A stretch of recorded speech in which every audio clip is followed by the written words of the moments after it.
ناظرین، یہ ویڈیو ہماری ایک طویل ویڈیو کا حصہ ہے۔ مکمل ویڈیو دیکھنے کے لیے نیچے ڈسکرپشن میں دیے گئے لنک کو کلک کریں۔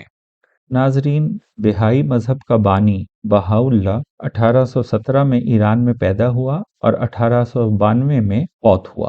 بہائی مذہب کی ایک سے زیادہ مقدس کتابیں ہیں۔ اس وقت ہم آپ کو ان کی مقدس کتاب اقدس کا ایک اقتباس سنائیں گے۔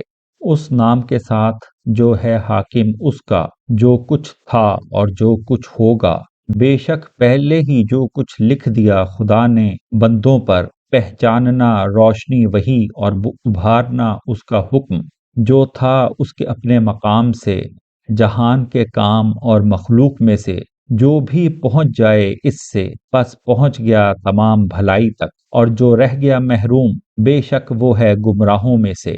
جب تم پہنچ جاؤ اس پاکیزہ مقام اور اعلیٰ افق کے ساتھ، شایان شان ہے ہر نفس کے لیے کہ پیروی کرے جیسا دیا گیا حکم اس سے مقصود کی طرف، کیونکہ ساتھ ہیں یہ دونوں، نہیں ہوگا قبول دونوں میں سے کوئی ایک دوسرے کے بغیر، جو دیا گیا حکم الہام کے ابھارنے والے سے، بے شک دی گئیں جنہیں نظریں خدا سے، دیکھتے ہیں وہ خدا کے دستور عظیم وجہ سے، تاکہ ہو منظم جہان اور ہو حفاظت امت کی، اور جو ہے غافل بے شک وہ ہے بیکار ہجوم میں سے۔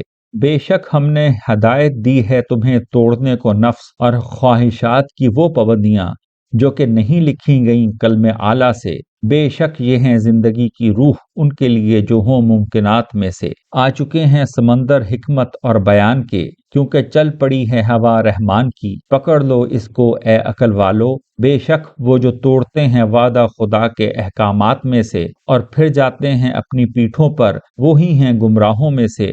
غنی عالی مقام کے سامنے، اے زمین کی جماعت جان لو کہ میرے احکام ہیں میری عنایت کی زین میرے بندوں کے درمیان، اور ہیں چابیاں میری رحمتوں کی میری مخلوق کے لیے۔ اسی طرح سے ہوا نازل حکم تمہارے رب کی چاہت کے آسمان سے، مالک ہے ادیان کا۔ اگر کوئی پالے مٹھاس بیان کی جو کہ ظاہر ہوئی چاہت رحمان کے منہ سے، تو ضرور خرچ کر دے گا جو ہے اس کے پاس، خواہ ہوتے وہ خزانے زمین کے تمام، قائم کرنے کے لیے حکم اس کے روشن احکامات سے، عنایت اور مہربانی کے افق سے۔